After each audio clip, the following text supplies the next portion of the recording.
What's up, everyone? Welcome back to A Line in the Stars. I'm Jordan, and we're back today, finally, with another episode of the Yesterday's Enterprise build series and the 1701-C. Now, I realized I have not touched Star Trek content at all this month. Like, at all.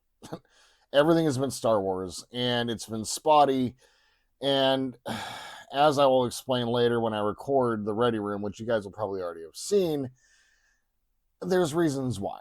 And the reason that basically this model has gotten delayed is just that it's going to take a little bit of time to do this build. And really, when I was thinking about it, no, not really.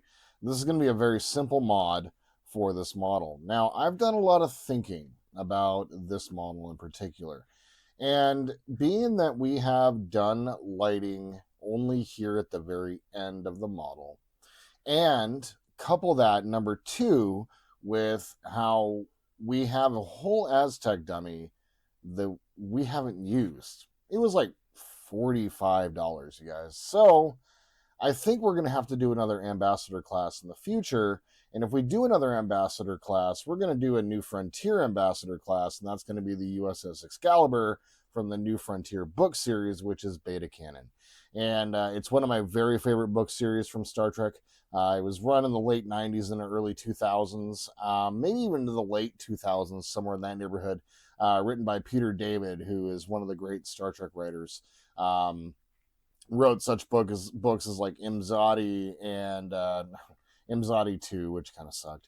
But several of the Q books, and he is a very prolific writer, and it is a very cool ship with a very cool story. And I have the Aztek dummy and can actually paint that model properly. So my thought is, why not actually do another one of these ambassador classes? And if we're going to do it, we're going to light it. We're going to light it from the beginning. And so that means that we're going to be getting one of the translucent ambassador classes from AMT in the 1400 scale. And I have a plan for that. It's going to be in the future, however, as once this model is completed, we're going to be moving on to another Star Trek ship. Now, that being said, however, we are still going to continue to light this one, but we are not going to be doing a super heavy custom light job. We are going to be doing the deflector dish. We're going to be doing the nacelles as we've already done. We're going to be doing the impulse engines, and we're going to be doing the strobes, the running lights, and that's it. I've looked into how I could do this properly for the model, and really it would wreck the paint job. Despite the fact that I wasn't using the Aztek dummy, the paint turned out really, really good on this, and I'm really proud of the paint job that I did using very rudimentary techniques. And so my thought is we should do another ambassador class later on, as I said, and so we will do that later on in the future down the line. But I do have the Aztek dummy, and it's something that it will motivate me to want to do that. So, that being said, today's episode, we're going to be doing the next stage of our lighting, which is going to be done for the deflector dish. I've created a very simple little mod, and this should work out pretty good. I hope. We will see. So we're going to go ahead and get building here in a second. Basically, what we're going to be doing, let's go ahead and switch cameras over. What we're going to be doing today is we're going to be basically kind of just moving these off to the side. I brought them out for the sake of presentation. We'll be bringing them back at the end of the episode. But for this episode, I am going to be taking a piece of our COB LED, and you in this model are given two different deflector dish options. You're given the standard one that we saw in Star Trek Next Generation episode, Yesterday's Enterprise. And then we have the one that was for the more modern version, like the Yamaguchi, for instance. So the idea here is that I'm going to take this, and I'm going to take the cob, and I'm going to bend it around and fit it into place. I like right inside of the stock or the non-stock deflector dish. I'm then going to take some UV resin and finish attaching it, getting it stuck and connected together. I am then going to take that and set it inside here with our one half of our deflector dish, get it put into place and sealed in so that we can put the other side on and see how it looks. In the next episode, we will come in and do all of our light blocking on the inside and finish the installation of the deflector disc. Without further ado, let's do it to it, shall we?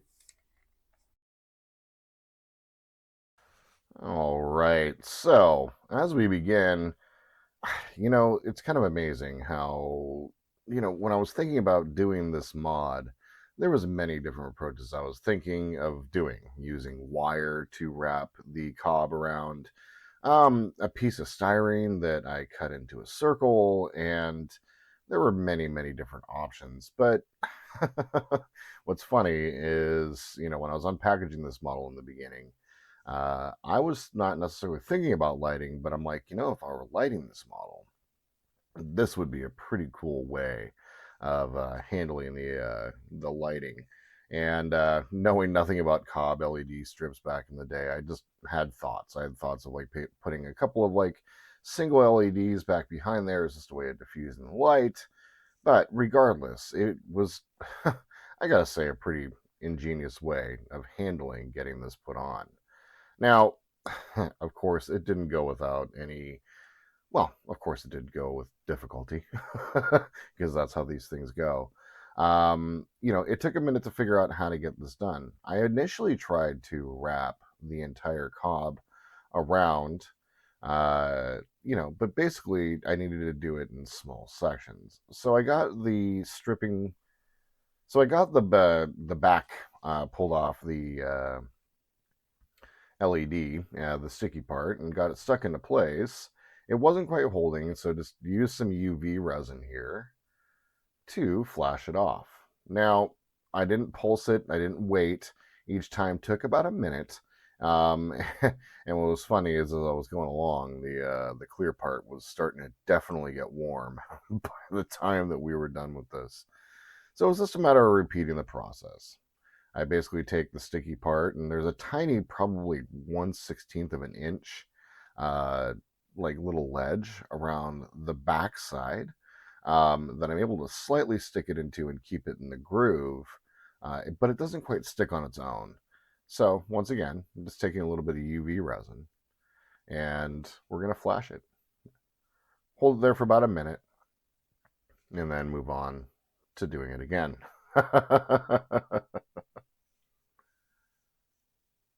I did figure out how to cut the cob. There are little tiny lines that you can cut through, and you can see where the LEDs are placed. And the idea is if you want to cut the cob outside of the regular cut lines, you just got to find the smaller cut lines. And this one had small little dots designating where you could cut. And so I was able to custom cut that one to size. I was looking at possibly having to do a little overlap, but I didn't want to have too much light, and these things are already super bright.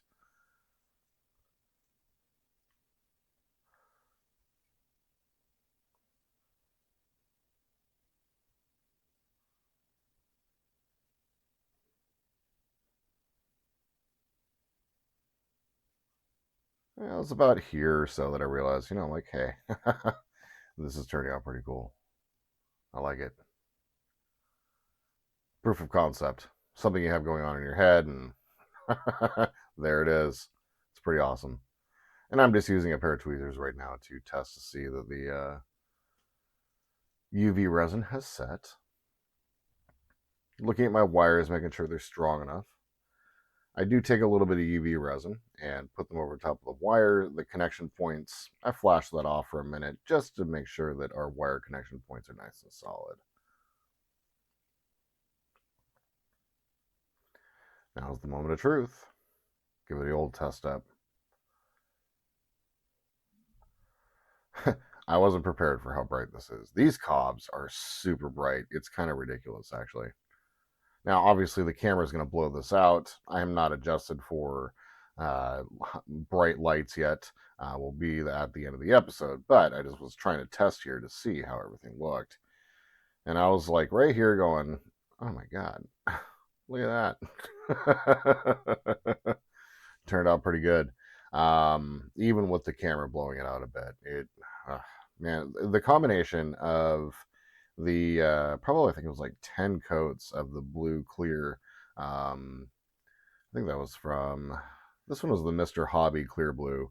And then basically used some of the frosted glass, the Krylon frosted glass spray, and diffused the outside and kind of gave it that dull sort of look, which turned out really, really good. Now here I'm trying to fit the deflector dish into place. There are two tabs. At this point right now, I'm putting them at 3 and 9. I determined that the two tabs need to go to 12 and 6, and there was a little bit of the gate left after we had separated it and gone through the painting process. And so I'm just using my razor here to make sure that my ends are all clean and ready to go.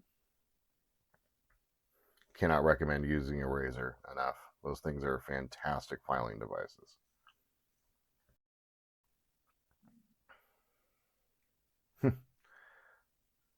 It's funny, it's like I can see my thought process going on right now. I know kind of what I'm thinking, and I'm like just looking at it going, oh yeah, this looks great. Let's do this.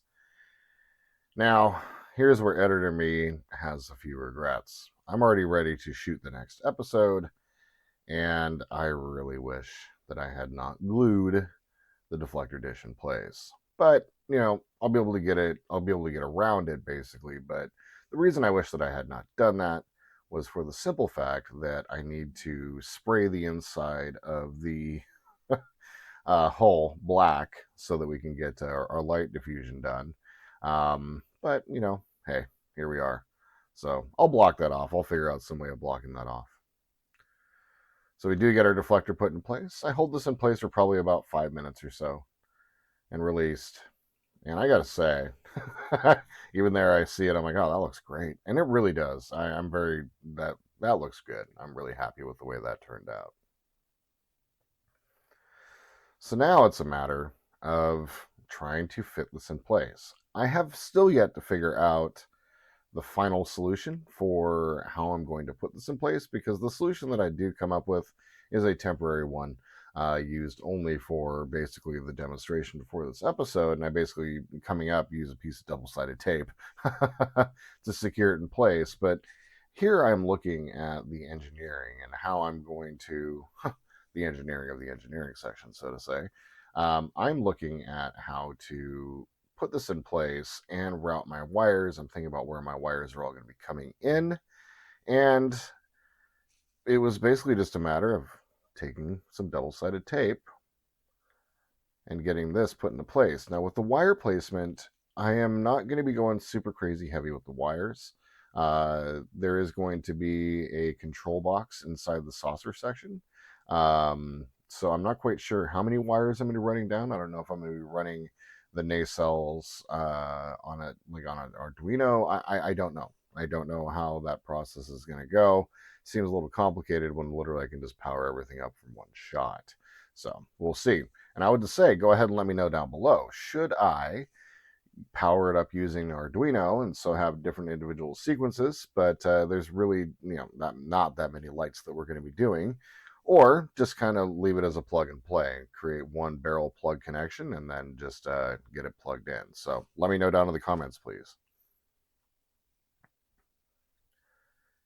Here's where I take my double-sided tape, and I haven't yet tried to remove this, so we'll see. If I have to keep it in place, I will.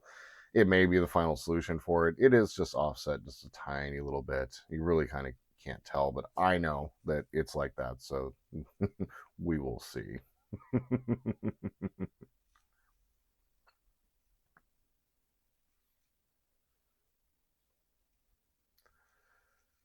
I'm setting it at a slight differential angle. I'm not matching the angle exactly up. I'm kind of sitting up. The reason for this is I want the light pointing forward, and I want the deflector dish to catch it and not necessarily worry about pointing it directly at the deflector dish. I am going to tune this and figure out exact placement in between episodes before light blocking. Now here, I have hooked up some temporary power. I didn't want to try to snake things through there, and specifically the clips, and I didn't want to like try to basically mess up the model by trying to power it up any other way. So I just put a couple of temporary power wires, one negative and one positive, and as we see here in a second, I'll get this all cinched up nice and tight. I'll look at it and I'll be really pleased with what I see. And guys, that looks really amazing. I realize, oh yeah, which one's the negative? Because they're both red. So I just take my negative wire. It already had a bend at the end of it, so I just go ahead and bend it back, and then we reinstall the engineering section. It really does look great. I'm really proud of the way that the paint job has turned out, and I'll talk about it in the next section, but I'm really pleased. Now, for the moment of truth, and you can kind of see me here, I'm just like, okay, I'm going to straighten out this wire excessively for a moment because I'm nervous. But there it is.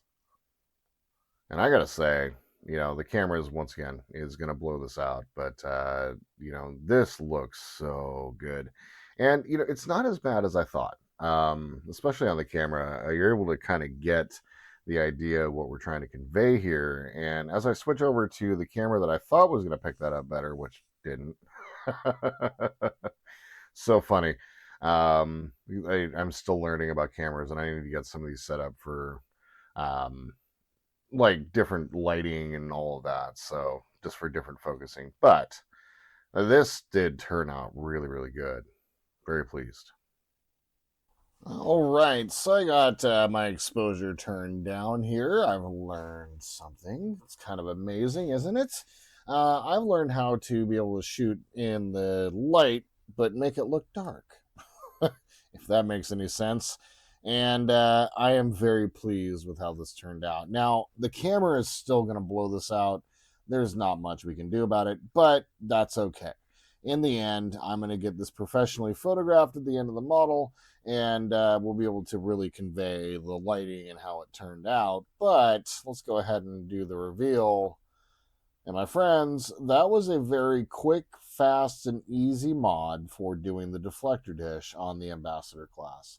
I just took the other deflector dish that they gave us, wrapped a COB LED around it, used some UV resin to secure it in place, and voila. Very simple, very easy.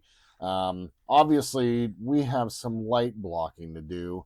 It is very bright in there. In the next episode, we're going to go ahead and come back, paint this black, and to get ready for the next phase, which is going to be to light up the impulse engines. And the more I think about it, I realize that there's a lot of light coming through here, and I may not need to do anything super special at all. So we will see. The next one we'll be doing is installing. In the next episode, we're going to go ahead and install our impulse engine and get it lit, get our paint diffuse, or get our light blocking from the inside done, and then get ready to mate up our engines and the engineering section. So this is a very simple and easy mod to pull off, and one that I think turned out really, really good. And man, I gotta say, this lighting thing is getting to be a lot of fun to do, and it's making me think about my models more and more going forward. So we're approaching the end of this model, my friends. We've got just a few episodes left as we get towards wrapping up and assembling all of our parts and getting everything light blocked for the next phase. And so that's what I got for you today, and I just want to say thank you. I know that there was a million things y'all could have done today. Instead, you spent a couple minutes with me watching me build a model, which I think is pretty damn cool. If you guys have any questions or comments, tips, tricks, please leave them down below. If you'd like to support the channel, please like and subscribe. And my friends, until we see each other again, I hope you all have a wonderful day in this beautiful world where we happen to be. And just remember that revenge is a dish best served cold.